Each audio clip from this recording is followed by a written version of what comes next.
Hello fam, welcome back to new mini blog. ಇವತ್ತು ಬೆಳಗ್ಗೆ ಬೇಗ ಎದ್ದು ಕಾಫಿ ತೋಟ ನೋಡುವಂತ ಹೊರಟ್ವಿ. ವೆದರ್ ಎಷ್ಟು ಒಳ್ಳೆ ಉಂಟು ಅಂತಂದ್ರೆ ದಿನ ಬೆಳಗ್ಗೆ ಎದ್ದು ವಾಕಿಂಗ್ ಹೋಗುವಂತ ಅನಿಸ್ತದೆ. ಒಂಥರ ಚಳಿ ಚಳಿ ಸೂಪರ್ ಆಗಿತ್ತು. ತೋಟದಿಂದ ಸೀದಾ ಮನೆಗೆ ಬಂದು ತಿಂಡಿ ಎಲ್ಲ ಮುಗಿಸಿ ನಾವು ಹೊರಟಿರ್ದು ಕ್ಯಾತನ್ಮಕ್ಕಿ ಹಿಲ್ಸ್. ನಾವು ಕ್ಯಾತನ್ಮಕ್ಕಿಗೆ ಹೋಗುವಾಗ ಗಂಟೆ 11 ಆಗ್ತಾ ಬಂದಿತ್ತು. ಒಳ್ಳೆ ಬಿಸಿಲಿಗೆ ಹೋಗಿದ್ವಿ ನಾವು. ಹೊರಡುವಾಗ ಸ್ವಲ್ಪ ಲೇಟ್ ಆಯ್ತು. ಸ್ವಲ್ಪ ಹೊತ್ತು ಅಲ್ಲಿ ಕೂತು ಎಂಜಾಯ್ ಮಾಡಿ ಅಲ್ಲಿಂದ ರಿಟರ್ನ್ ನಮ್ಮ ರೂಮಿಗೆ ಬಂದ್ವಿ. ಬಂದೆಲ್ಲ ಫ್ರೆಶ್ ಅಪ್ ಆಗಿ ಟೆಂಪಲ್ಗೆ ಹೊರಟ್ವಿ. ಊಟ ಕೂಡ ದೇವಸ್ಥಾನದಲ್ಲಿ ಮಾಡಿದ್ವಿ.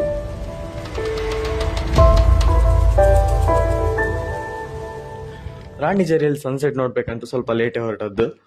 ಹೊರನಾಡಿಂದ 35 ಕಿಲೋಮೀಟರ್ ದೂರ ಉಂಟು. ನಾವು ಇಲ್ಲಿಗೆ ಮಾತ್ರ ಪರ್ಫೆಕ್ಟ್ ಟೈಮಿಗೆ ಬಂದಿದ್ವಿ. ನಾವು ಅನ್ಕೊಂಡ ಹಾಗೆ ಸನ್ಸೆಟ್ ನೋಡಿ ಅಲ್ಲಿಂದ ಹೊರಟ್ವಿ.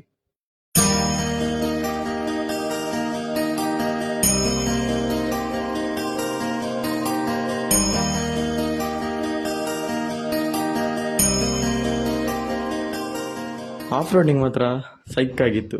ಅಲ್ಲಿಂದ ಹೊರಟು ಕಳಸಕ್ಕೆ ಬರುವಾಗ 8:30 ಆಗಿತ್ತು.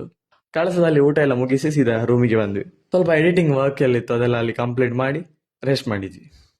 ಇನ್ನೊಂದು ಹೇಳೋದು ಸಿಗೋಣ. ಬಾಯ್ ಬಾಯ್.